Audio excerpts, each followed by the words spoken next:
është qeverisë, prej Albin Kurtët e deri te gjithë zyrtarë tjerë, kanë deklaruar që i kanë numrat.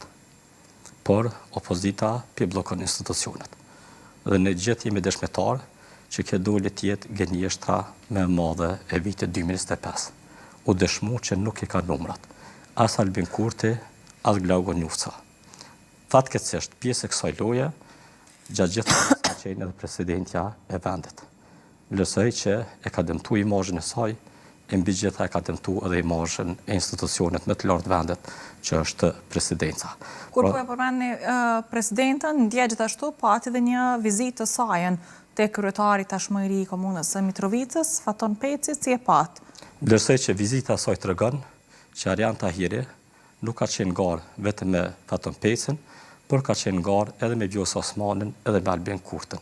Ishte sjellja e saj, jo e dur. Ne e dim që procesi i dialog nuk është dashur të shkojë? Jo, absolutisht besoj të duhej të ishte në disa komuna, e para të duhej të ishte Prizreni ose Prishtina, mandej të ishte Mitrovica.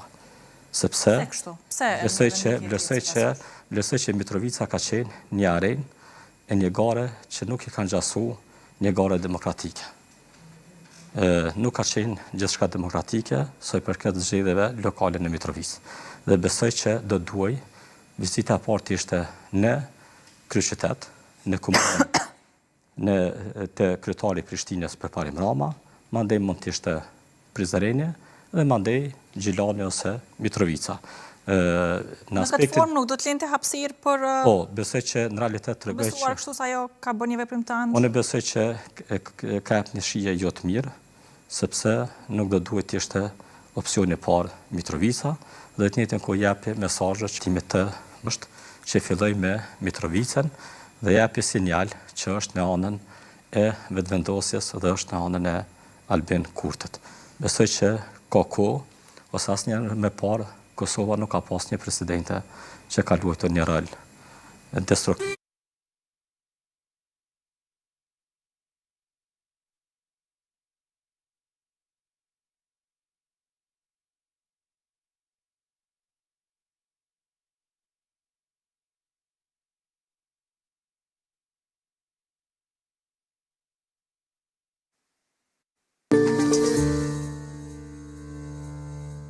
Pam profesorë dhe të gjuam pjesën e kësaj këngë pra cilën e ka kënduar Edona Lalloshi, një herë është edhe kandidate nga radha televizjes Vetëvendosje.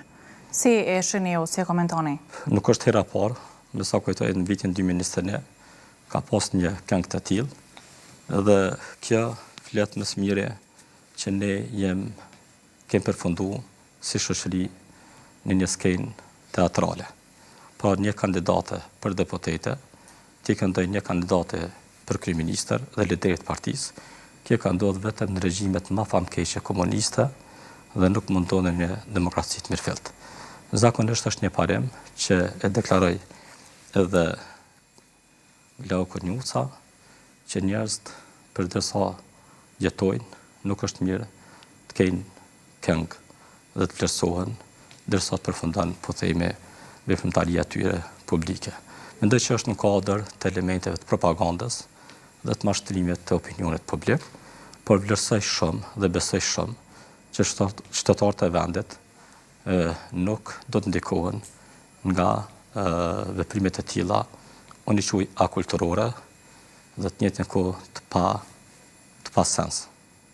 Por ka qenë ndoshta e pritshme një formë e tillë e të bërit fushat atëherë nga vetëvendosja. Po, besoj që në mungesë të programit, në mungesë të vizionit, në mungesë të ballafaqimet me realitetin, atëherë kemi banalizim të situatës, sikurse që është kjo këngë e kënduar nga Edona Lalloshi